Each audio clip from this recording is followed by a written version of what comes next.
திருச்சிற்றம்பலம். தென்னாடுடைய சிவனே போற்றி, எந்நாட்டவர்க்கும் இறைவா போற்றி. சைவத்தின் மேற்சமயம் வேறு இல்லை, அதில் சார் சிவமாம் தெய்வத்தின்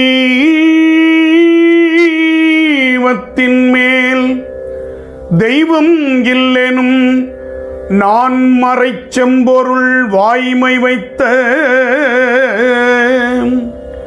சீர்திரு தேவாரமும் திருவாசகமும் உய்வைத்தரச் செய்த நால்வர் பொற்றாள். உய்வை தரச் செய்த நால்வர் பொற்றாள்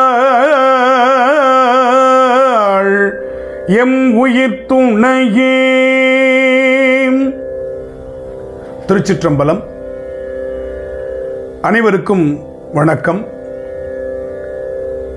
சைவ சித்தாந்தத்தில் அடிப்படையாக விளங்குகின்ற 12 திருமுறைகளினுடைய அமைப்பும் சிறப்பும் ஆசிரியர்களும் குறித்து நாம் இப்பொழுது சிந்திக்கலாம். முதலில் 12 என்பது எண்ணை குறிப்பது, நமக்கு அது தெரியும்.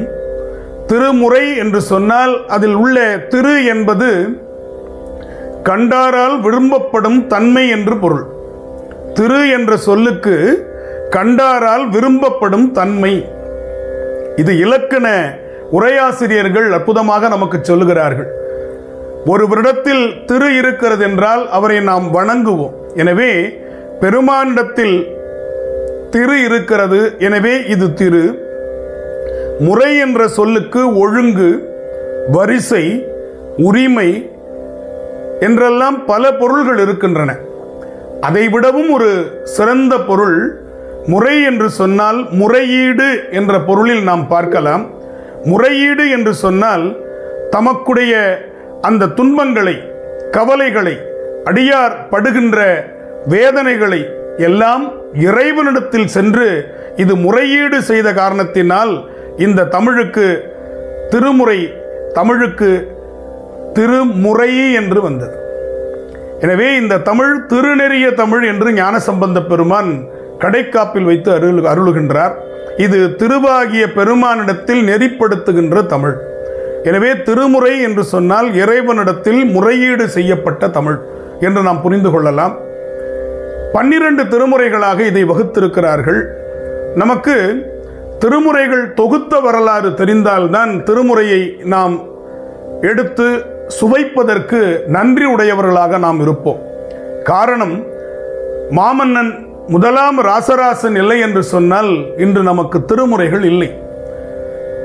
10ஆம் நூற்றாண்டில் அந்த பேரரசன் தஞ்சையை ஆண்ட பொழுது அவனுக்கு மணி சூட்டுகின்றார்கள். அந்த மணிமுடி சூட்டிய கையோடு சோழர்களுக்கு ஒரு மரபு உண்டு. திருவாரூர் திருக்கோயிலுக்கு சென்று பெருமானிடத்தில் அவர்கள் அந்த மணிமகுடத்தை வைத்து பிரார்த்தனை செய்து அரசாட்சியை தொடருவார்கள். எனவே அரசாட்சியை அரசாட்சியாக செய்யக்கூடிய ஒரு மரபு நம்முடைய சோழ மன்னர் மரபு. அப்படி திருவாரூருக்கு நம்முடைய மாமன்னன் ராசராசன் வந்த பொழுது அங்கே ஒரு ஓதுவாமூர்த்திகள் நிலை பெறுமாறெண்ணுதியேல் நெஞ்சே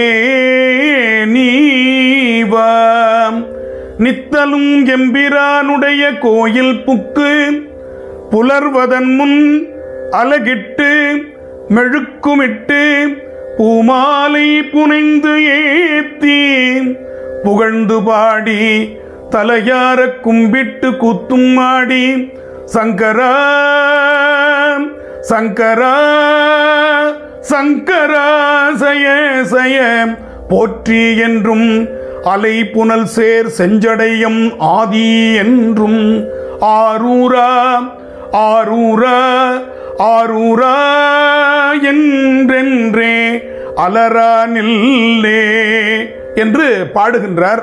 இதை கேட்ட மாமன்னன் ராசராசனுக்கு மனம் அப்படியே பெருமானுடைய திருவடியில் லயிக்கிறது. இது என்ன பாடல் என்று கேட்கிறார். ஓதுவாமூர்த்திகள் இது தேவாரம், திருநாவுக்கரசருடைய தாண்டகம் என்று குறிப்பிடுகிறார். இது போன்று நிறைய பாடல்கள் இருக்கின்றதா என்று அவன் கேட்கும் பொழுது, ஆமாம், ஒவ்வொரு கோவிலுக்கும் திருஞான சம்பந்தர், திருநாவுக்கரசர், நம்பியாரூரர் ஆகிய மூவரும் பாடி கொடுத்த ஏராளமான பாடல்கள் இருக்கின்றன என்று சொல்லுகிறார். உடனே இந்த பாடல்கள் எல்லாம் எங்கே இருக்கின்றன என்று சொல்லும் பொழுது, அந்தந்த தலங்களில் அந்தந்த தலத்து பாடல் ஓலைச்சுவடிகளாக இருக்கும், இல்லாமலும் இருக்கலாம். ஆனால் எல்லா தலங்களினுடைய ஒரு நகல் நம்முடைய கோயில் என்று அழைக்கப்படக்கூடிய தில்லை சிற்றம்பலத்தில் பாதுகாப்பாக வைக்கப்பட்டிருக்கிறது என்ற செய்தியை அந்த திருக்கோவில் ஓதுவாரும் அங்கே இருந்த நிர்வாகத்தினரும் மாமன்னன் ராசராசனுக்கு தெரிவிக்கின்றார்கள். உடனே தில்லை சிற்றம்பலத்திற்கு மாமன்னன் ராசராசன் ஓலை அனுப்புகின்றான். இது போன்று ஓலைச்சுவடிகள் உங்களிடத்தில் இருக்கிறதா என்று. ஆமாம், அவை எங்களிடத்தில் தான் இருக்கின்றன. ஆனால் அவை தேவாரம் பாடிய மூவரும் வந்து கேட்டால்தான் நாங்கள் கொடுப்போம், வேறு யாரு கேட்டாலும் கொடுப்பதற்கில்லை என்று மறுத்து விடுகிறார்கள் தில்லையில் இருக்கக்கூடிய அந்த தீட்சிதர்கள். அப்பொழுது மாமன்னன் ராசராசன் உடனே மதிநுட்பத்தோடு ஒரு செயலை செய்கின்றார். மூவர் திருமேனிகளை அழகான பஞ்சலோகத்தில் செய்து ராஜராஜனே அந்த தில்லை சிற்றம்பலத்திற்கு எழுந்தருளுகின்றான். மூவரும் வந்து விட்டார்கள் என்று பல்லக்கில் இருந்த திருமேனிகளை காட்டி ஓலைச்சுவடிகளை கொடுங்கள் என்று கேட்கிறான். உடனே அங்கு இருந்தவர்கள் மாமன்னன் ராசராசனை பார்த்து, இவைகள் சிலைகள், நாங்கள் சொன்னது அந்த மூவரும் வந்தால்தான் தருவோம் என்று. உடனே மாமன்னன் ராசராசன் மதிநுட்பத்தோடு பதிலளிக்கின்றான், இவர்கள் சிலை என்று சொன்னால் உள்ளே இருக்கக்கூடிய ஆனந்த நடராச பெருமானும் சிலைதான், எடுத்து வெளியில் வையுங்கள், அவன் கடவுள் அல்ல என்று அவர்களிடத்தில் சொன்ன பொழுது அவர்கள் அதிர்ந்து போகிறார்கள், பயந்து போகிறார்கள். இவர்கள் எப்படி இதை சமாளிப்பது என்று தெரியாமல் விக்கித்து நிற்கிறார்கள். கடைசியில் மாமன்னன் ராசராசனுடைய அறிவு நுட்பம் வெற்றி பெற்றது. அந்த தில்லையில் ஓலைச்சுவடிகள், தேவார ஓலைச்சுவடிகள் வைத்திருந்த அந்த பெட்டகத்தை திறக்கிறார்கள். அந்த அறையை திறந்தவுடன் கரையான்களால் அரிக்கப்பட்ட சூழலில் ஓலைச்சுவடிகள் இருக்கின்றன. கண்ணீர் விடுகின்றான் மாமன்னன் ராசராசன். இந்த செய்திகள் எல்லாம் திருமுறை கண்ட புராணம் என்ற அற்புதமான உமாபதி சிவம் நூலில் நமக்கு நிரம்ப கிடைக்கின்றன. நான் நேரத்திற்கு முக்கியத்துவம் கொடுக்கின்ற காரணத்தினால் இதை சுருக்கமாக பதிவு செய்கின்றேன். அப்படி அந்த ஓலைச்சுவடிகளை எல்லாம் எடுத்து பார்த்த பொழுது அவனுக்கு கண்ணீராக வருகிறது. இத்தனை சுவடிகள் அழிந்து போய்வினவே. அப்பொழுது மாமன்னன் ராசராசனுடைய காதில் விழுமாறு எம்பெருமான் அசரீரியாக, இந்த காலத்திற்கு தேவையான சுவடிகள் இருக்கின்றன, கவலை வேண்டாம் என்று சொன்னதாக குறிப்பு இருக்கிறது. உடனே அந்த சுவடிகளை எல்லாம் பாதுகாப்பாக எடுத்து வருகின்றான். இதையெல்லாம் பதிப்பிக்க வேண்டுமே, இதை யார் சரியாக செய்வார்கள் என்று நாடு முழுவதும் ஆட்களை அனுப்புகின்றான். அப்பொழுதுதான் திருநாரையூரில் பொல்லா பிள்ளையார், பொல்லுதல் என்றால் உளி கொண்டு செதுக்குதல் என்று பொருள், பொல்லா என்றால் உளி கொண்டு செதுக்கப்படாத சுயம்பு மூர்த்தி என்று பொருள். எனவே உளி கொண்டு செதுக்கப்படாத சுயம்பு விநாயகருக்கு வழி வழியாக தொண்டு செய்யக்கூடிய சிவாச்சாரியார் மரபில் வந்த திருநாரையூர் நம்பியாண்டார் நம்பி என்ற ஒரு கெட்டிக்காரர் இருக்கிறார். அவரிடத்தில் இந்த சுவடிகளை கொடுத்தால் முறையாக அவர் தொகுத்து வகுத்து பகுத்து கொடுப்பார் என்று குறிப்பிடுகிறார்கள். மாமன்னனே அந்த சுவடிகளை எடுத்துக்கொண்டு திருநாரையூர் சென்று திருநாரையூர் நம்பியாண்டார் நம்பிகளிடத்தில் கொடுத்து இதை தொகுக்க வேண்டும் என்று சொல்கிறார்கள். வரலாற்றில் நீங்கள் முக்கியமாக கருத வேண்டியது, 12 திருமுறைகளையும் நம்பியாண்டார் நம்பி தொகுக்கவில்லை. அவர் தொகுத்தது முதல் 7 திருமுறைகள் மட்டும்தான். ஏனென்று சொன்னால் நம்பியாண்டார் நம்பி காலத்திற்கு பின்னால் வந்த திருமுறைகளை அவர் தொகுத்திருக்க வாய்ப்பு இல்லை. எனவே 12 திருமுறைகளையும் நம்பியாண்டார் நம்பி தொகுத்தார் என்று சில நூல்களில் நான் பார்க்க நேர்ந்தது. அது மிக பிழையான வரலாற்று பிழை. நம்பியாண்டார் நம்பிகள் அவர் காலத்து வரை இருந்த மூவர் முதலிகளுடைய முதல் 7 திருமுறைகளைத்தான் தொகுத்து மாமன்னன் ராசராசனிடத்தில் கொடுத்தார். எனவே மாமன்னன் ராசராசனுக்கு தஞ்சை பெருவுடையார் கோவில் கட்டிய பொழுது சிவபாத சேகரன் என்ற விருது கொடுக்கப்பட்டது.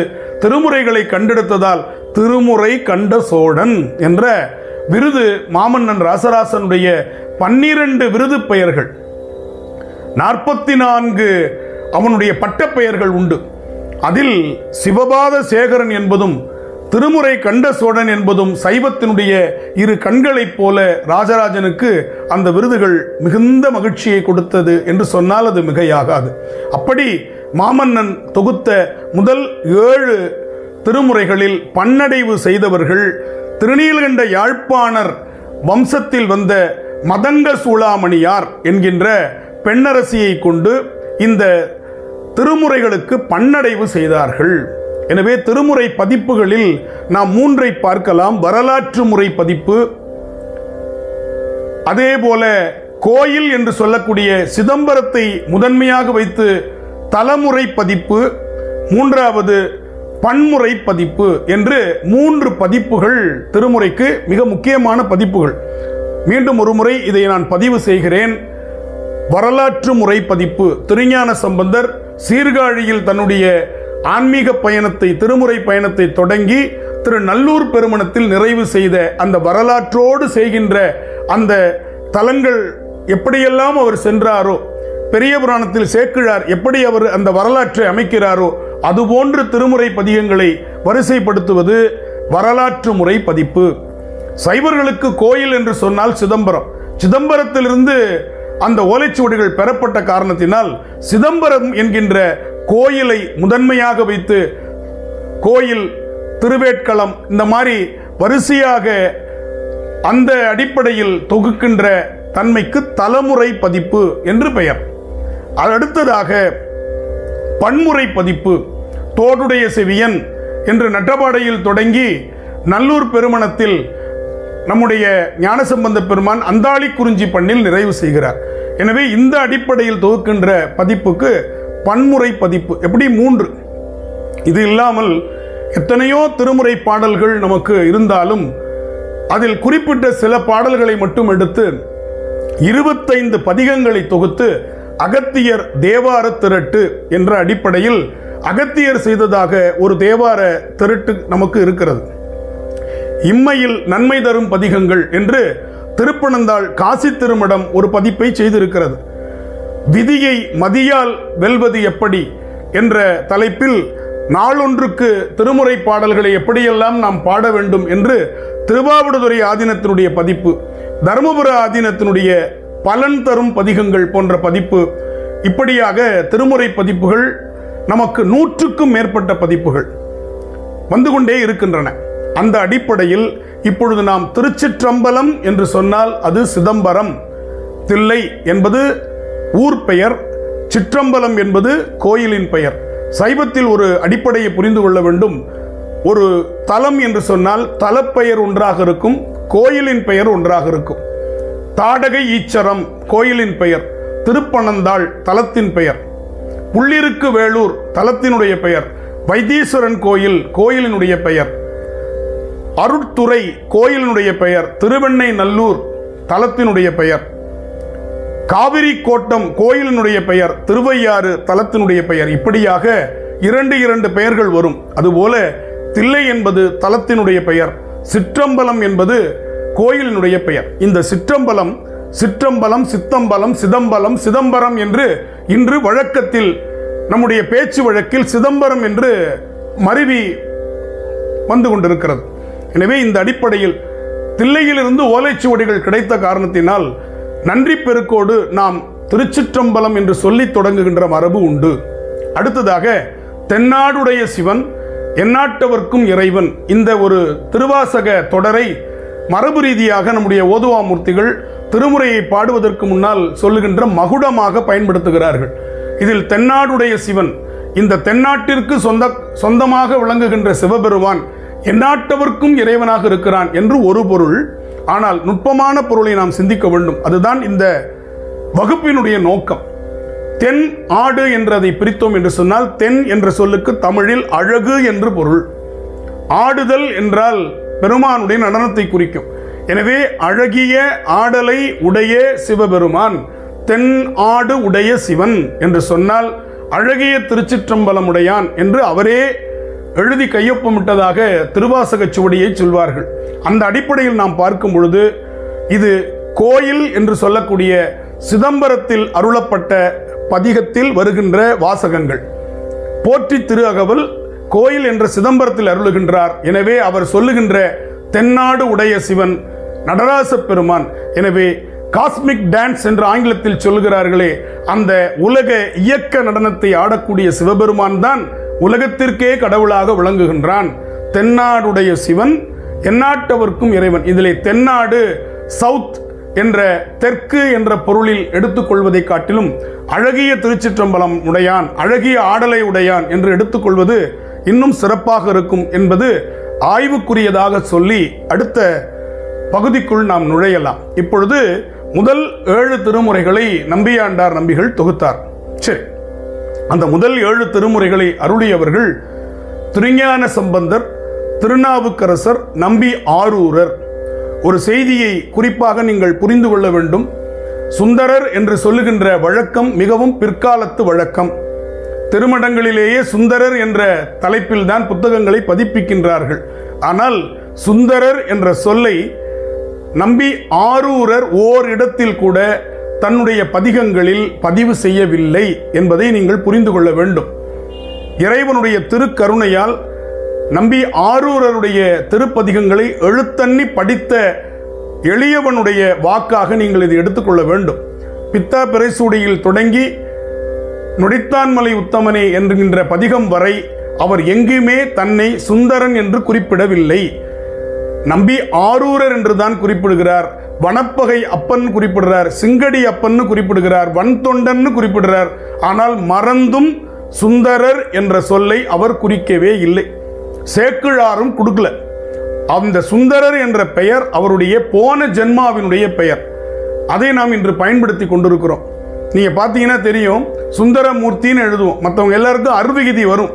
திருஞான சம்பந்தர், திருநாவுக்கரசர், மாணிக்க வாசகர் இப்படி சொல்லிட்டு வரும்போது சுந்தரமூர்த்தின்னு நிற்கும். மூர்த்தி யாருன்னு சொல்றதும் கிடையாது.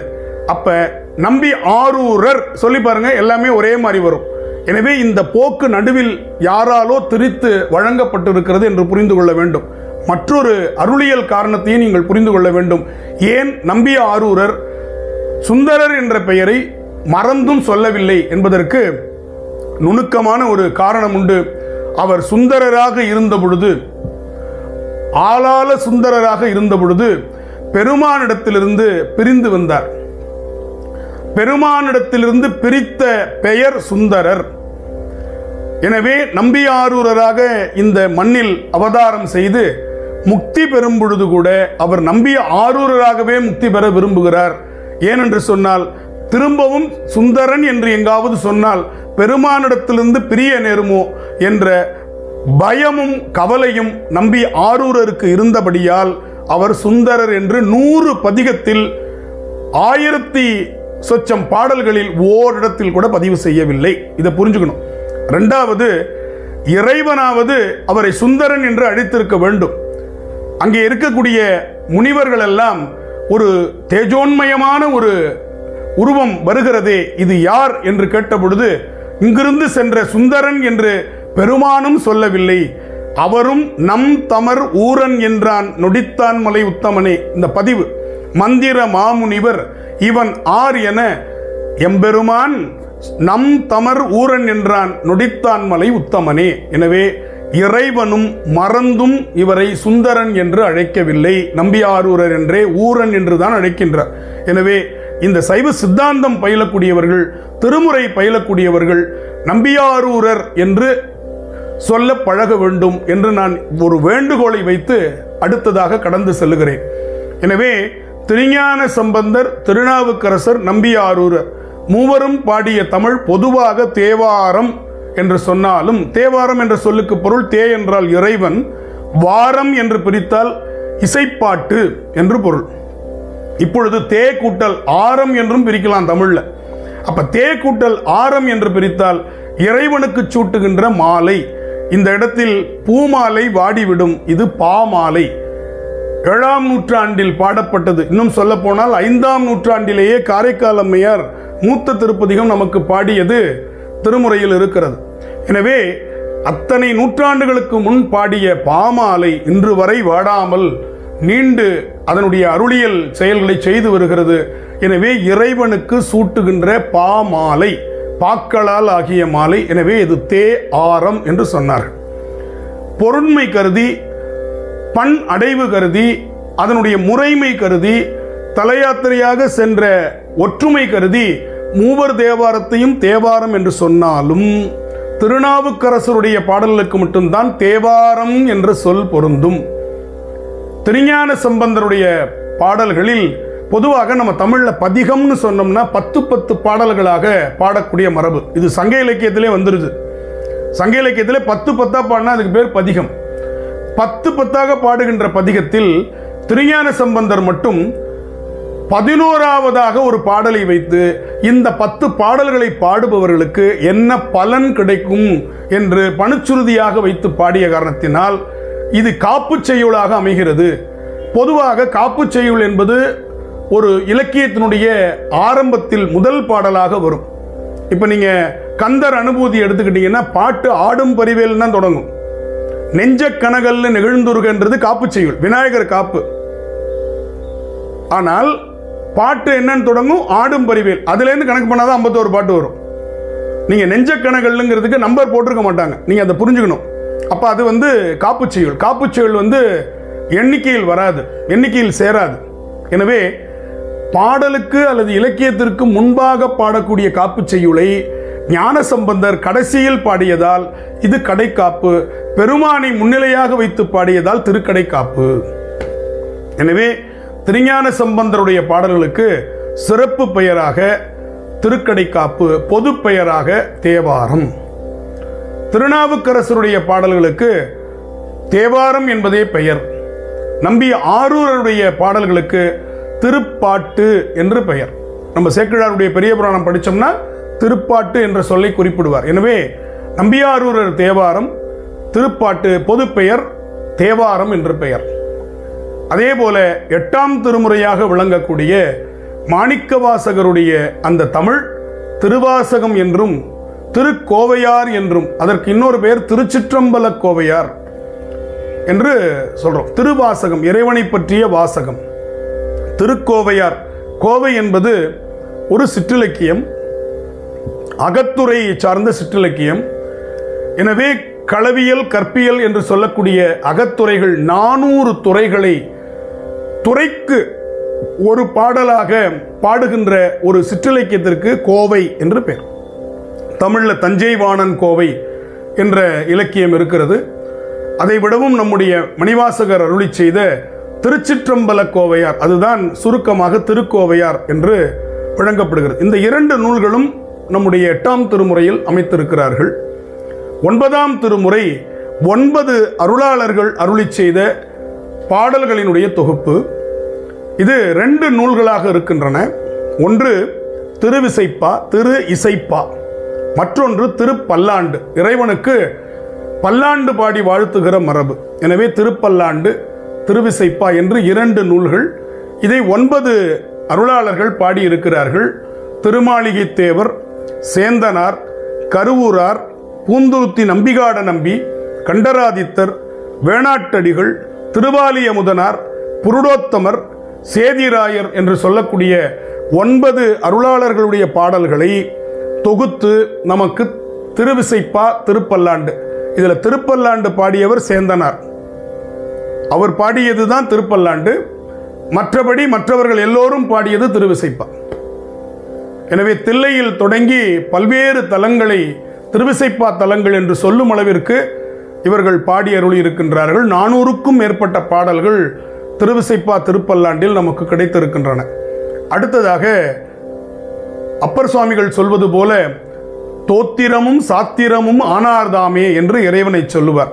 எனவே சைவ சித்தாந்தங்களுக்கெல்லாம் முடிமணியாக முதல் நூலாக விளங்குகின்ற, சித்தாந்தமும் தோத்திரமும் இணைந்த ஒரு நூலாக விளங்குகின்ற திருமூலர் திருமந்திரம் 10ஆம் திருமுறையாக 9 தந்திரங்கள், சொல்லப்பட்ட விஷயம் எந்திரம், நூலின் பெயர் மந்திரம்.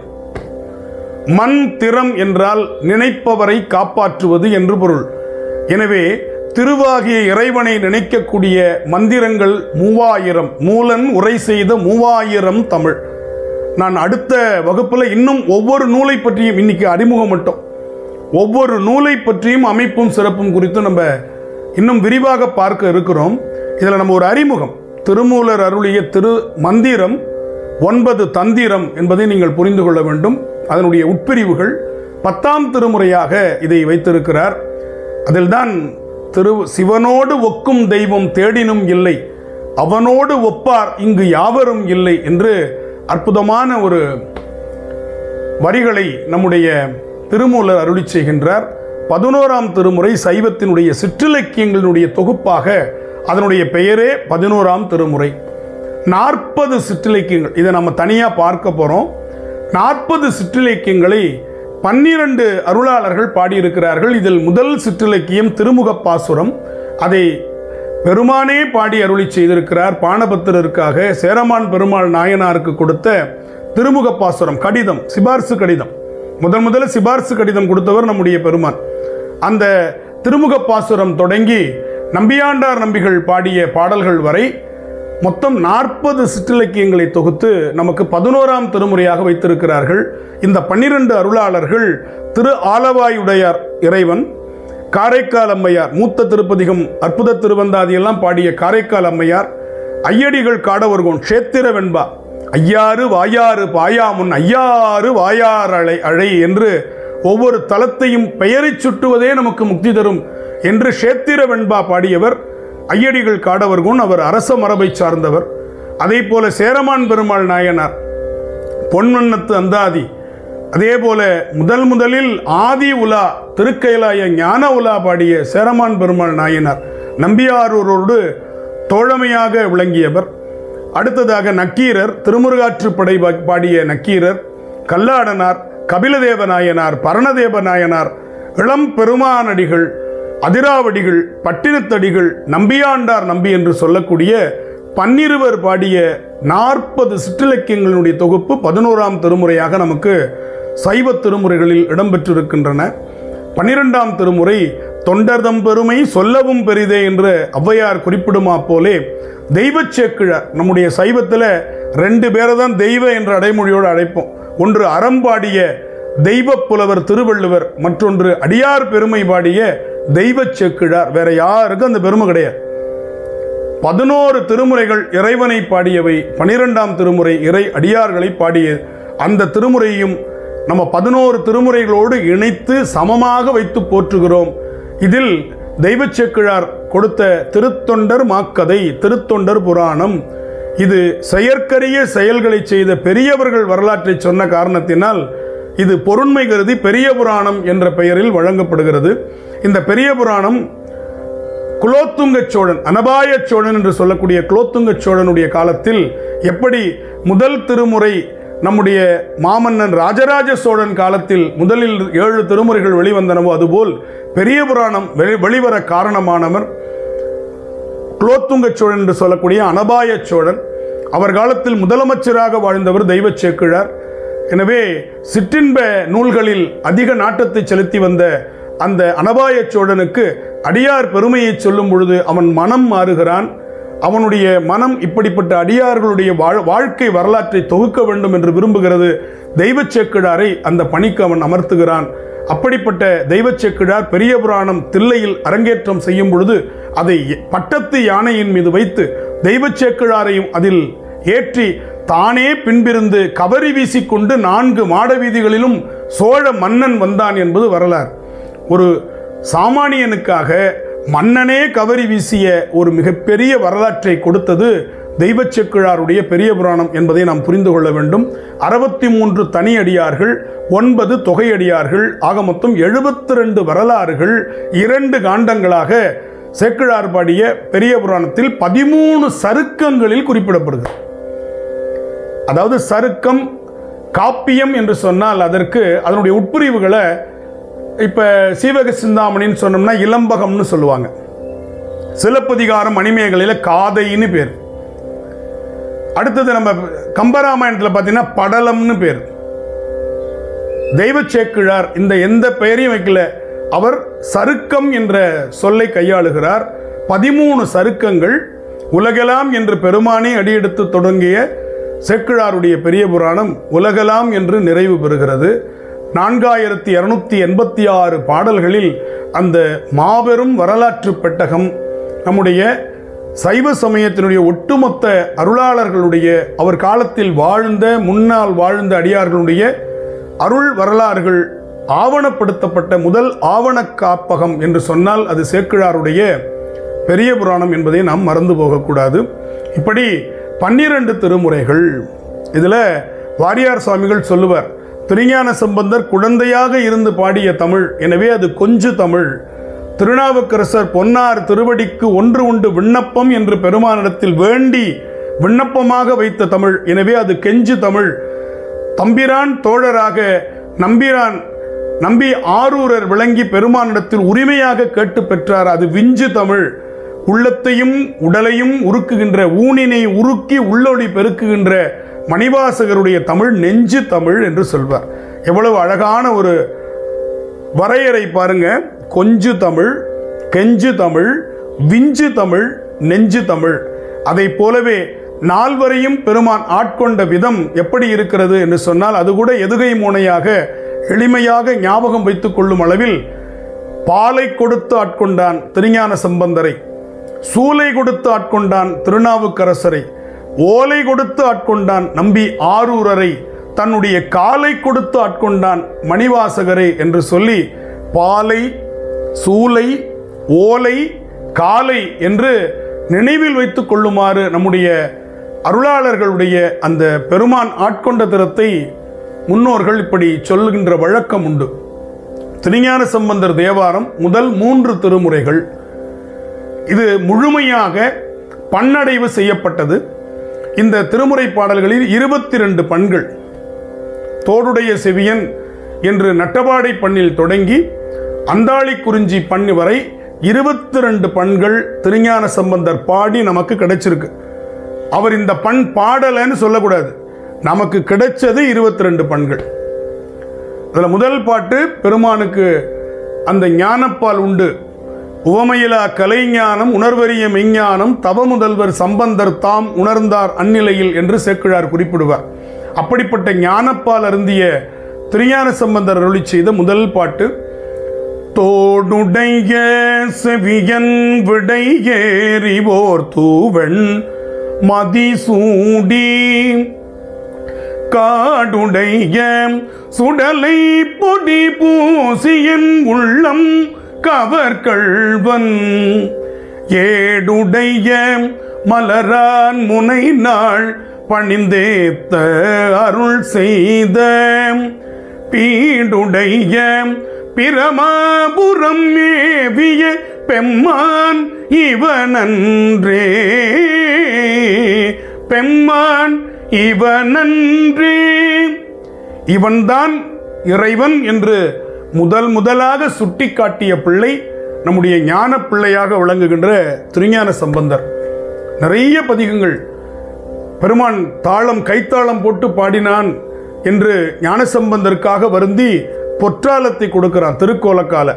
மடையில் வாழைப்பாய மதரார் குடையும் பொய்கை கோலக்காவுள்ளான் சடையும் பிறையும் சாம்பர் பூச்சும் கீழ் உடையும் கொண்ட உருவம் என் கோலோ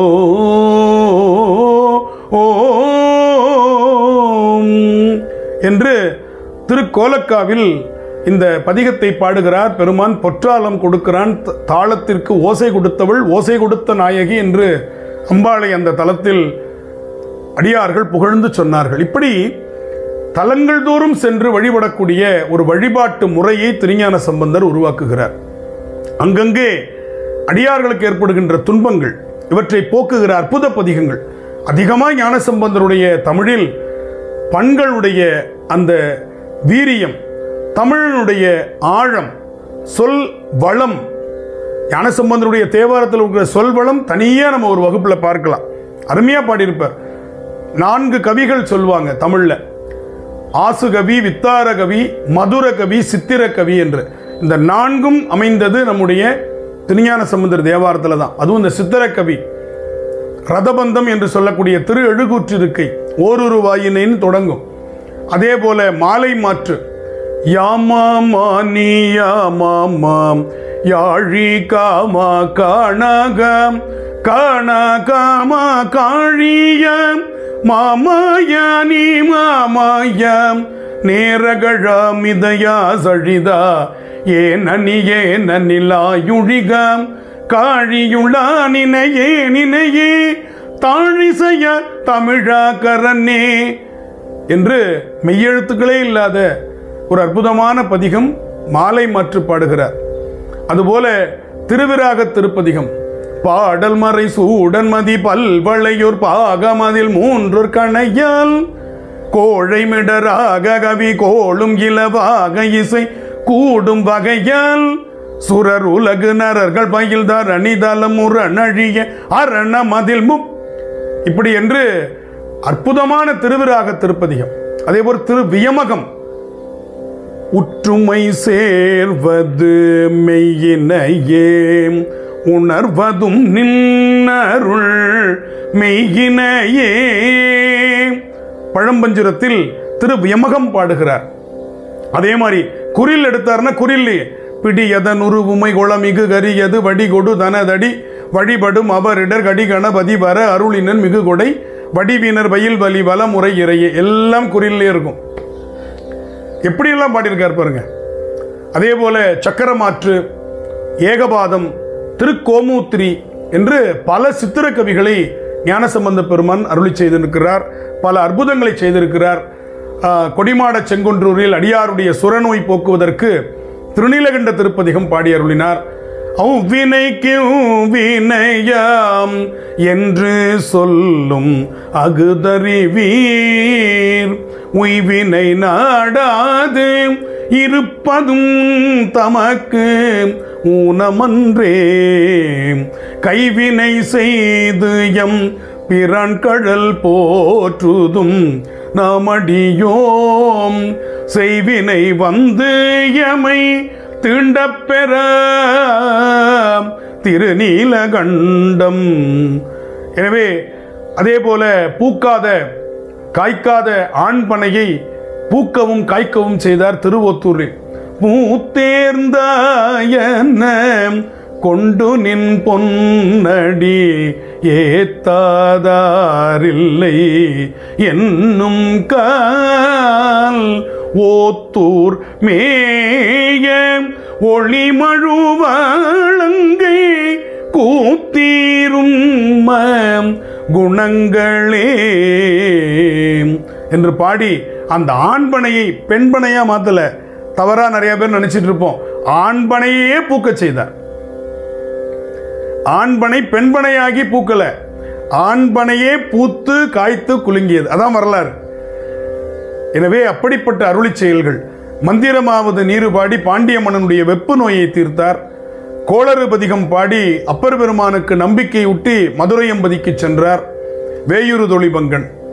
அதுபோல வாசி தீரவே காசு நல்குவீர் என்று அற்புதமான திருவிழிமேளையில் பதிகம் பாடினார். திருநெடுங்களத்தில் அடியாருடைய துன்பம் துடைப்பதற்காக மறையுடையாய் தோளுடையாய் என்று சொல்லக்கூடிய அற்புதமான இடர்களையும் பதிகம் பாடுகின்றார்.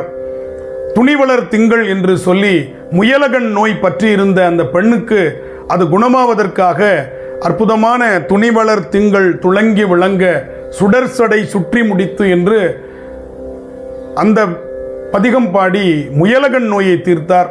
திருமருகளில் பாம்பு தீண்டி இறந்த வணிகப் பையனை எழுப்பி சொடையா எனுமால் சரண்ணி எனுமால் விடையா எனுமால் வெறுவா விழுமால் என்று அற்புதமான இந்தளப்பன் அமைந்த சடையா என்னுமால் சரண்ணி எனுமால் விடையா என்னுமால் வெறுவா விழுமால் மடையார் குவளை மலரும் மருகல் உடையாய் தகுமோ இவள் உள்மெல்லிவே என்று பாடுகிறார்.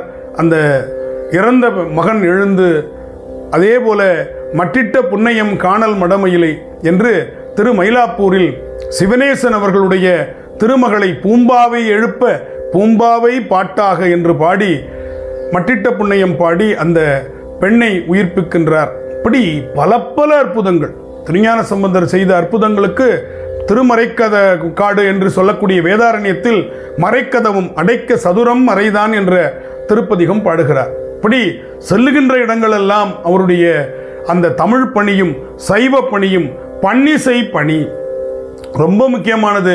திருஞான சம்பந்தர் பாடிய அத்தனை பாடல்களும் தேவார பண்கள் பெற்ற பண் அமைதி பெற்ற பாடல்கள். ஒரு பாட்டு கூட பண் இல்லாமல் இல்லை. நிறைவு பதிகம் கௌசிக பதிகம், கௌசிக பண்ணில் அமைந்த பதிகம். அருமையான ராகம் பைரவி என்று சொல்வார்கள். காதலாகி கசிந்து கண்ணீர் மல்கி போதுவர் தம்மை நன்னெறிக்கு உய்ப்பது வேதம் நான்கினும் மெய்ப்பொருளாவது நாதன் நாமம் நமச்சிவாயவே என்று பாடுகின்றார். அந்தாளி குறிஞ்சியில் கல்லூர் பெருமணம் வேண்டா கழுமலம் பல்லூர் பெருமணம் பாட்டுமெய்யாய்த்தில சொல்லூர் பெருமணம் சூடலரி துண்டர் நல்லூர் பெருமணம் மேயனம்பானே என்று அந்தாளி குறிஞ்சி பண்ணில் நிறைவு திருப்பதிகம் அருளி செய்கின்றார். இப்படி 3 திருமுறைகள் திருஞான சம்பந்தர் அருளிய முதல் திருமுறை தொடங்கி 3ஆம் திருமுறை வரை அவர்களுடைய பாடல்களாக பதிகங்களாக பண் குறிப்புகளோடு நமக்கு காணப்படுகின்றன. அடுத்ததாக தேவாரம் என்று சொல்லக்கூடிய திருநாவுக்கரசருடைய பதிகங்கள் அதனுடைய இலக்கண யாப்பு கருதி 3ஆக பிரித்திருக்கிறார்கள். 4ஆம் திருமுறை 10 பண்கள். திருநாவுக்கரசர் பாடி நமக்கு கிடைத்த பண்கள் 10 பண்கள் தான், மீதியெல்லாம் நமக்கு கிடைக்கல. அந்த 10 பண்கள் கொண்ட பதிகங்களை முன்பாகவும் அதற்கு பின்பாக திருநேரிசை திருவிருத்தம் என்று சொல்லக்கூடிய பதிகங்களை பின்பாகம் வைத்து இவையெல்லாம் இணைத்து 4ஆம் திருமுறை என்று திருநாவுக்கரசருடைய பதிகங்களை முதலாவதாக அமைத்து திருக்குறுந்தொகை, ஏற்கனவே நமக்கு சங்க இலக்கியத்தில் ஒரு குறுந்தொகை இருக்கு. எனவே இதை வேறுபடுத்தி காட்டுவதற்காக இது பெருமானுடைய திருப்புகழை பாடக்கூடிய குறுந்தொகை, எனவே இது திருக்குறுந்தொகை என்று 100 பதிகங்களை தொகுத்து 5ஆம் திருமுறையாக அமைத்திருக்கிறார்கள். அதே போல தாண்டக வேந்தர் என்று நம்முடைய திருநாவுக்கரசரை குறிப்பிடுவோம். தாண்டகம் என்பது ஒரு யாப்பு வகை, செய்யுள் வகை. அதில் அவர் பாடிய 99 பதிகங்களை தொகுத்து 6ஆம் திருமுறையாக வைத்திருக்கிறார்கள். திருநாவுக்கரசர் அழகாக முதல் திருப்பதிகம் திரு அதிகை வீரட்டானத்தில் தொடங்குகிறார். தம்முடைய வயிற்று வலி குணமாவதற்காக கூற்றாயினவாறு விலககிலீர் கொடுமை பல செய்தன நான் அறியேன் ஏற்றாயடிக்கேன் இரவும் பகலும் பிரியாது வணங்குவன் எப்பொழுதும் தோற்றாதென் வயிற்றின் அகம்படியே குடரோடு துடக்கி முடக்கியிட ஆற்றேன் அடியேன் அதிகை கெடில வீரட்டான துறை அம்மானே என்று பாடி அது முதல் அவர் தீவிர சைவராக மாறுகிறார். அதனால் அவர் முன்பிருந்த அந்த மதத்தில் அவருக்கு பல இடையூறுகளை செய்கின்றார்கள். யானை காலை விட்டு இடறச் செய்கிறார்கள். அப்பொழுது அஞ்சுவது யாதொன்றும் இல்லை, அஞ்ச வருவதும் இல்லை என்ற பதிகத்தை பாடி யானையே பின்னோக்கி செல்ல அவருடைய திருப்பதிகம் காரணமாக அமைகிறது. நஞ்சு குழந்த சோற்றை அவருக்கு கொடுக்கிறார்கள், அதை அமுதமாக பெருமான் மாற்றுகின்றான். இதை நனிபள்ளி தேவாரத்தில் அப்பர் சுவாமிகள் குறிப்பிடுகிறார். நஞ்சு அமுது ஆக்குவித்தார் நனிபள்ளி அடிகளாரே என்று. கடைசியாக அவர் அதே போல சுண்ணாம்பு காலவாயில் வைத்து அவரை கொளுத்தி விடுகிறார்கள். அப்பொழுது மாசில் வீணையும் மாலை மதியமும் என்று இறைவனுடைய திருவடியை நினைக்கின்றார்.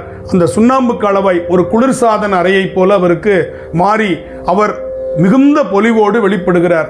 நிறைவாக அவரை எப்படியாவது தீர்த்து கட்டிவிட வேண்டும் என்று கல்லோடு கட்டி கடலில் எறிகிறார்கள். அந்த வங்கக்கடலில் நமசிவாய மந்திரம் என்கின்ற 5 எழுத்து மந்திரத்தை சொல்லி சொற்றுணை வேதியன் சோதி வானவன் பொற்றுணை தேருந்தடி பொருந்த கைத்தொழ கற்றுணை பூட்டியோர் கடலில் பாய்ச்சினும் நற்றுணையாவது நமச்சிவாயவே. பாண்டோனே அந்த கல்லே தெப்பமாக மிதந்து அவரை கரையேற்றியது. இன்றும் அந்த தலம் கரையேற விட்ட குப்பம் என்று திருப்பாதிரி புலியூர் கரையில் அமைந்திருப்பது வரலாற்று பதிவு. இந்த செய்தியை நம்முடைய திருநீலக்குடி தேவாரத்தில் பதிவு செய்கிறார். கல்லினோடு எண்ணெய் பூட்டி அவன் கையர் ஒல்லை நீர்புக நூக்க என் வாக்கினால் நெல்லு நீள் வயல் நீலக்குடியரன் நல்ல நாமம் நவிற்றி உய்ந்தேன் அன்றே. கல்லினோடு என்னை கட்டி தூக்கி போட்டாங்க அப்படின்னு சொல்ற செய்தியை, வரலாற்று பதிவை அகச்சான்றாக திருநாவுக்கரசரே பதிவு செய்திருக்கிறார். இப்படியாக பல தலங்களுக்கு அவர் செல்கிறார். நம்முடைய திரு பழனம் என்ற தலத்திற்கு வரும்பொழுது பக்கத்தில் திங்களூர் என்ற தலம் இருக்கிறது. அங்கே அப்பூதி அடிகளார் திருநாவுக்கரசரையே தன்னுடைய தெய்வமாக போற்றுகிறார். அப்படிப்பட்ட பெருமகனார் இல்லத்திற்கு சென்ற பொழுது அவருடைய மூத்த திருநாவுக்கரசு என்கின்ற மகன் அரவம் தீண்டி இறந்து போகிறார். வரலாறு சொன்னால் நேரம் நமக்கு பத்தாது. எனவே ஒரு பானை சோற்றுக்கு ஒரு சோறு பதம் என்னுமா போலே நான் விரைவாக சொல்லி, ஏனென்றால் இந்த வகுப்பு என்பது 4 விதமாக நாம் பார்க்க வேண்டி இருக்கிறது. முதல் 8 திருமுறைகள் ஒரு பகுதியாக, 9 முதல் 12 திருமுறைகள் அடுத்த பகுதி, அதுக்கு அடுத்த பகுதியாக 12 திருமுறைகளில் சைவ சித்தாந்தம் எப்படி அமைந்திருக்கிறது என்பதை 3-4 பகுதிகளாக நாம் பார்க்க இருக்கிறோம். ஆக மொத்தம் 4 பகுதிகள். முதல் 2 பகுதி அறிமுகம். அதில் இப்போ நம்ம முதல் பகுதி நம்முடைய திருவாசகம் திருக்கோவையார் வரியும் தான் நாம் இன்னைக்கு பார்க்க போற பகுதி. எனவே நாம் வேகமாக அந்த வரலாற்றை சொல்ல வேண்டிய ஒரு கட்டாயத்தில் இருக்கிறோம். எனவே அந்த திங்களூரில் அரவம் தீண்டி இறந்த அப்பூதியடிகளாருடைய மகன் மூத்த திருநாவுக்கரசை ஒன்று கொலாம் என்று தொடங்குகின்ற அற்புதமான பதிகம் பாடி எழுப்புகிறார். முதலில் திருநாவுக்கரசர் தான் நடந்தே காரைக்கால் அம்மையாருக்கு பின்னால் நடந்தே கைலாயம் சென்றவர். முதலில் சென்றவர் நம்முடைய காரைக்கால் அம்மையார். மூவரில் முதலில் சென்றவர் நம்முடைய திருநாவுக்கரசர் தான். அப்படி அவர் செல்லும் பொழுது வழி நெடுகள நடந்து போகின்ற பொழுது கால்கள் தேய்ந்து விட்டன, கைகள் தேய்ந்து விட்டன, மார்பால் உந்தி செல்கிறார். மார்பும் அவருடைய உடம்பும் தேய்ந்து உயிர் மட்டும் ஒட்டி இருக்கிறது. அந்த நிலையில் அவரை திரும்ப சொல்லுகிறார்கள். உறுதி கொண்டு அப்பர் முடியாது என்று மறுத்து விடுகிறார். எனவே அங்கு இருக்கும் மானசரோவர் என்ற ஏரியை காட்டி இதில் மூழ்கி திருவையாற்றில் எழுந்து கைலாய காட்சியை காண்பாயாக என்று சொல்லி பெருமான் சொல்ல, அந்த மானசரோவரில் மூழ்கி திருவையாற்றில் எழுந்து கண்டேன் அவர் திருப்பாதம் கண்டறியாதன கண்டேன் என்ற திருப்பதிகம் பாடி சராசரங்களெல்லாம் உமையம்மையும் சிவபெருமானுமாக அம்மையப்பனாக காட்சி கொடுத்த அந்த மாதர்பிறை கண்ணியானை என்ற பதிகத்தை நாவுக்கரசர் அந்த தலத்தில் பாடி கைலாய காட்சியை கண்டார். நிறைய பாடல்கள், பதிகம் 7 700 பகரும் மா கவியோகி என்று திருநாவுக்கரசர் ஏகாதச மாலை என்கின்ற பகுதியில் 11ஆம் திருமுறை குறிப்பிடுகிறது. 4 லட்சத்திற்கும் மேற்பட்ட பாடல்களை பாடியவர். நமக்கு கிடைத்தது என்னவோ 3066 பாடல்கள் தான். 3 திருமுறை 4, 5, 6 ஆகிய 3 திருமுறைக்கும் சேர்த்தே நமக்கு 3066 பாடல்கள் தான் நாவுக்கரசர் பாடி நமக்கு கிடைச்சிருக்கு. 10 பண்கள் கிடைத்திருக்கிறது. அதுபோல திருநாவுக்கரசரும் திருஞான சம்பந்தரும் ஒரே காலத்தில் வாழ்ந்தவர்கள். அவர்கள் இருவரும் சேர்ந்து பல தலங்களை வழிபாடு செய்திருக்கிறார்கள். குறிப்பாக திருமறைக்காடு என்ற தலத்திற்கு செல்லும் பொழுது அடைத்த கதவை திறக்க பாடினார் அப்பர் பெருமான். ஞானசம்பந்தர் மீண்டும் அடைத்து திறக்க பாடினார். அதே போல திருவிழிமேளலை படிக்காசு பெற்று அங்கே இருக்கக்கூடிய அருளாளர்கள் அடியார்களுக்கு அன்னம்பாலிப்பை செய்வதற்கு வழி செய்தார்கள். இப்படி பல தலங்களை அவர்கள் இணைந்து தரிசனம் செய்து வழிபட்டார்கள் என்று வரலாற்றில் பார்க்கிறோம். திருஞான சம்பந்தரும் திருநாவுக்கரசரும் அந்த சேர்ந்த சந்தித்த இடம் சம்பந்தர் மேடு என்று திருவையாருக்கு பக்கத்தில் திரு பூந்துருத்திக்கு அருகில் அமைந்திருக்கக்கூடிய இடம். இன்றும் அவர்கள் சந்தித்த இடம். பல்லக்கில் திருஞான சம்பந்தர் அமர்ந்து வர அவருக்கே தெரியாமல் திருநாவுக்கரசர் அந்த பல்லக்கை சுமந்து கொண்டு வருகிறார். அப்பர் எங்குற்றார் என்று சொல்லும் பொழுது தங்களை தாங்கும் பெரும் பேறு பெற்று இங்குற்றேன் என்று சொல்லுகிறார். உடனே பல்லக்கிலிருந்து கீழே குதித்து இறங்கிய திருஞான சம்பந்தர் திருநாவுக்கரசரை பணிந்த இந்த இருவரும் சந்தித்து கொண்ட இடம் சம்பந்தர் மேடு என்ற சிறப்பு பெயரால் ஒரு அற்புதமான திருக்கோவிலாக, கற்கோவிலாக இங்கே அமைந்திருக்கிறது. நாம் பார்க்க வேண்டிய ஒன்றாக நாம் இந்த செய்தி இதோடு சேர்த்து கூற கடமைப்பட்டிருக்கிறேன். இப்படி திருவையாறு, திருப்பழனம் பல தலங்களை அப்பர் பெருமான் வழிபாடு செய்கின்றார். அவர் எத்தனையோ இடையூறுகளை எல்லாம் தாங்குகின்றார். திரு பெண்ணாகடம் என்று அழைக்கக்கூடிய திரு தூங்கானை மாடத்தில் பெருமான் அவருக்கு மூவிலை சூலம் என்று சொல்லக்கூடிய சூலக்குறியும் இடபக்குறியும் இட்டு அருளுகின்றான். அதேபோல திருச்சத்தி முற்றத்தில் கோவாய் முடுகி அடுதிரல் கூற்றம் குமைப்பதன் முன் பூவார் அடிச்சுவடி என்மேல் பொறித்துவை என்று கேட்கிறார். எனவே நல்லூருக்கு வா என்று அழைத்து திரு நல்லூர் என்ற தலத்தில் திருவடி தீட்சை கொடுக்கிறார். இதை சேக்கிழார் நன்மை பெருகு அருள் நெறியே வந்தணைந்து நல்லூரில் மண்ணு திரு தொண்டனார் வணங்கி மகிழ்ந்து எழும்பொழுதில் உன்னுடைய நினைப்பதனை முடிக்கின்றோம் என்றவர்தம் சென்னிமிசை பாதமலர் சூட்டினான் சிவபெருமான் என்று பதிவு செய்கின்றார். அதேபோல நனைந்தனைய திருவடியின் தலைமேல் வைத்தார் நல்லூர் எம் பெருமானார் நல்லவாறே என்று இதை அப்பர் பெருமானும் பாடுகின்றார். இப்படி பல தலங்களையும் பாடி அற்புதமான பதிகங்களை எல்லாம் அவர் நமக்கு அருளி செய்திருக்கின்றார். கைலாய நாதனையே காணலாமே. எனவே கைலாய காட்சியை கண்டு வியந்து வேற்றாகி விண்ணாகி நின்றாய் போற்றி மீளாமே ஆளன்னை கொண்டாய் போற்றி என்ற அற்புதமான போற்றி திருத்தாண்டகத்தை பாடி காற்றாகி எங்கும் கலந்தாய் போற்றி கைலை மலையானே போற்றி போற்றி காவாய் கனகத் திரளே போற்றி கைலை மலையானே போற்றி போற்றி என்று கைலையை பாடியிருக்கிறார். காலத்தியை பாடியிருக்கின்றார். மனத்தகத்தான் தலைமையிலான் வாக்கினுள்ளான் வாயார தன் அடியே பாடும் தொண்டர் இனத்தகத்தான் என்று காலத்தி நாதரை அவர் பாடிய பாங்கு அற்புதமான பாங்கு. எனவேதான் சொல்வார்கள், சொல் உறுதிக்கு அப்பர், நயத்துக்கு சுந்தரர், வாக்கிற்கு அருணகிரி, வசைபாட காலமேகம் என்று ஒரு தனிப்பாடலில் சொல் உறுதிக்கு அப்பர் என்று சொல்வார்கள். நம்பியாரூரர் சந்தங்களை திருஞான சம்பந்தரிடத்திலும் இருந்தும் சொற்களை அப்பரிடத்திலும் எடுத்து ஒரு புதுமையான அமைப்பில் திருப்பாட்டை நமக்கு அருளி செய்திருக்கின்றார். அதைத்தான் நாம் திருப்பாட்டாக 7ஆம் திருமுறையில் பார்க்கிறோம். 7ஆம் திருமுறை நம்பியாரூரர் அருளி செய்த 100 பதிகங்களுடைய தொகுப்பு. முதல் திருப்பதிகம் திருவெண்ணை நல்லூரில் இந்தளப்பண்ணில் பித்தாம் பிறை சூடி பெருமானே அருளாளம் எத்தான் மறவாதே நினைக்கின்றேன் மனத்துன்னை வைத்தாய் பெண்ணை தென்பால் வெண்ணை நல்லூர் அருட்டுரையுள் அத்த உனக்காளாயினி அல்லேன் எனலாமே என்று தொடங்கி அற்புதமாக பாடுகின்றார். அதுபோல நம்பி ஆரூருடைய அந்த திருத்தொண்ட தொகை என்பதுதான் அவருடைய அவதார நோக்கம்.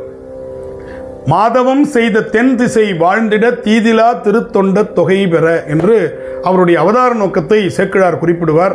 எனவே திருவாரூரில் அடியார்களுக்காக அவர் பாடிய திருத்தொண்ட தொகைதான் நமக்கு நம்பியாண்டார் நம்பி பாடிய திருத்தொண்டர் திருவந்தாதியாக நீண்டு பின்னால் மிகப்பெரிய காப்பியமாக தெய்வ சேக்கிழாரால் அருளப்பட்ட பெரிய புராணமாயுது. அதற்கு அடிப்படை மூல வித்து நம்முடைய திருத்தொண்ட தொகை.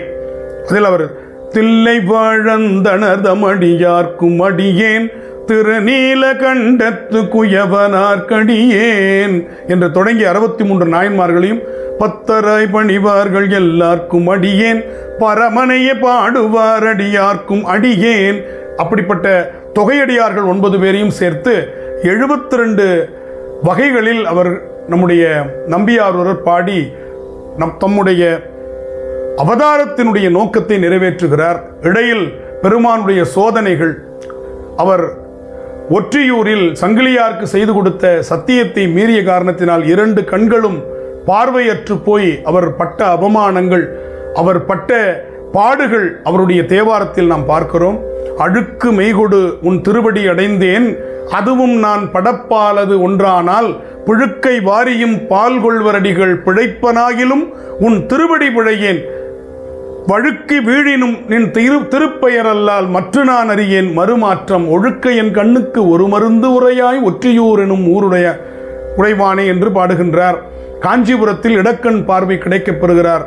காஞ்சிபுரம் ஏலவார் குழலி அந்த இடக்கண் பார்வையை தருகிறார். உடனே ஆலம் தான் உகந்து அமுது செய்தானை ஆதியை அமரர் தொழுது ஏத்தும் சீலம் தான் பெரிதும் உடையானை சிந்திப்பரவர் சிந்தையுள்ளானை ஏல வார்குழலாள் உமை நங்கை என்றும் ஏத்தி வழிபட பெற்ற கால காலனை கம்பனும் மானை காண கண் அடியேன் பெற்றவரே என்று பாடி இடக்கண் பெறுகிறார். திருவாரூரில் மீளாடிமை என்று சொல்லி அற்புதமான வாழ்ந்து போதீரே என்ற திருக்குறிப்பு வைத்து வலதுகண் பார்வையை பெறுகின்றார்.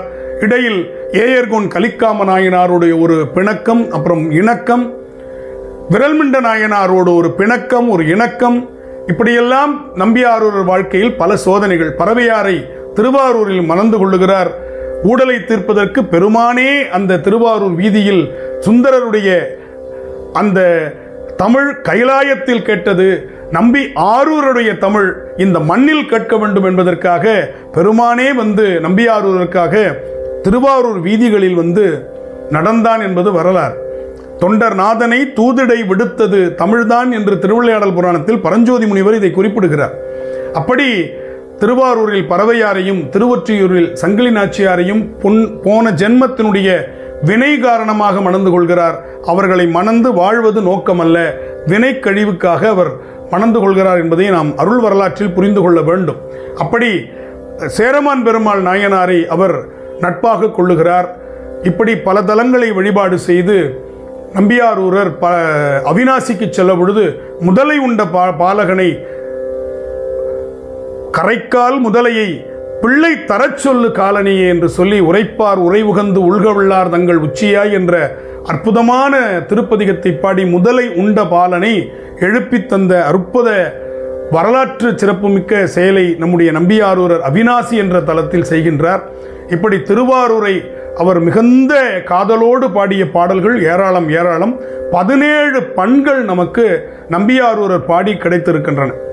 திருஞான சம்பந்தர் பாடி 22, திருநாவுக்கரசர் பாடி 10, நம்பியாரூரர் பாடிய பதிகங்களில் கிடைத்த பண்கள் 17 பண்கள் தான் கிடைச்சிருக்கு. அதில் அவர் மட்டுமே பாடியது செந்துருத்தி என்ற ஒரு பண், அவர் மட்டுமே பாடி நமக்கு கிடைச்சிருக்கு. அதேபோல் காவிரியாறு வழிவிட்டு திருவையாருக்கு அவர் செல்வதற்கு பரவும் பரிசு ஒன்று அறியேன் நான் என்று பாடுகிறார். திருமுதுகுன்றத்தில் பெருமானுடைய திருவருளால் பொன் பெறுகிறார். பெருமானே மழபாடிக்கு வா, மழபாடியை மறந்தனையோ என்று சொல்லி பெருமானே அவரை அழைத்ததாக பொன்னார் மேனியனே புலித்தோலை அரைக்கசித்து என்று பாடுகின்றார். பொன்னும் மெய்ப்பொருளும் தருவானை என்று திருவாரூர் பெருமானை நினைந்து பாடுகின்றார். இப்படி நம்பியாருடைய வாழ்க்கையில் ஏகப்பட்ட அற்புதமான பதிகங்களை பாடி குண்டையூர் கிழார் கொடுத்த நெல்லை திருவாரூரில் பூதகணங்கள் சேர்க்க நீள நினைந்தடியே நித்தலும் கைதொழுவேன் என்று பாடுகின்றார். இப்படி பாடி நிறைவாக சேரமான் பெருமாள் நாயனாரோடு கடைசி அந்த நேரத்தில் தங்கியிருந்து அங்கிருந்தபடியே மண்ணிலிருந்து தான் என்னை முன்படைத்தான், தான் என்னை முன்படைத்தான் அது அறிந்துதன் பொன்னடிக்கே நான் என்ன பாடலந்தோ நாயினேனை பொருள்படுத்து வான்கனை வந்தெதிர்கொள்ள மத்த யானை அருள் புரிந்து ஊனுயிர் வேறு செய்தான் நொடித்தான் மலை உத்தமனே. இந்த வகுப்பு நம்பி ஆரூருடைய குருபூசை தினமாக விளங்குகின்ற இன்று இரவிலிருந்து நாளை இரவு வரை ஆடிச்சுவாதி பாருங்க. இந்த வகுப்பும் அப்படி அமைந்திருக்கிறது. அந்த நேரத்தில் இப்படிப்பட்ட திருப்பாடலை பாடக்கூடிய பெருவாய்ப்பு அடியேனுக்கு வாய்த்திருக்கிறது. இதுக்கு நான் எங்க போய் சொல்றது? திருவஞ்சி களத்தில் போய் பாடுறதுக்கான வாய்ப்பு இல்லை.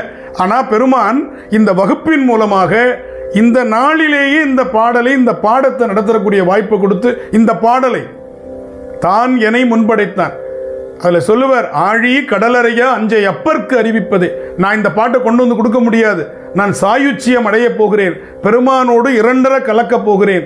எனவே எனக்கு இந்த பாடலை பெருமான்கிட்ட கொடுக்கறதுக்கு வாய்ப்பு இல்லை, நீ கொண்டு போய் கொடு என்று சொல்லி அந்த கடல் அரசனிடம் அந்த பாடலை கொடுத்து விட்டவர் பெருமானோடு இரண்டர கலக்கிறார் என்று அருள் வரலாறு நமக்கு சொல்கிறது. நேரம் நமக்கு சரியாக நிறைவு அடைகிறது. எனவே திருவாசகத்திலிருந்து அடுத்த வகுப்பில் நாம் திருமுறை அறிமுகமும் திருமுறை அருளாளர்கள் அறிமுகத்தையும் நாம் செவிமடுக்கலாம். இங்கே மூவர் பாடிய அந்த தமிழ் குறித்தும் 12 திருமுறைகளில் மூவர் தமிழ் குறித்தும் அடியேன் விளம்பியது கடுகளவு, விட்டது கடலளவு. விடைபெறுகிறேன். திருச்சிற்றம்பலம். தென்னாடுடைய சிவனே போற்றி, எந்நாட்டவர்க்கும் இறைவா போற்றி, காவாய் கனகத்திரளே போற்றி, கைலை மலையானே போற்றி போற்றி.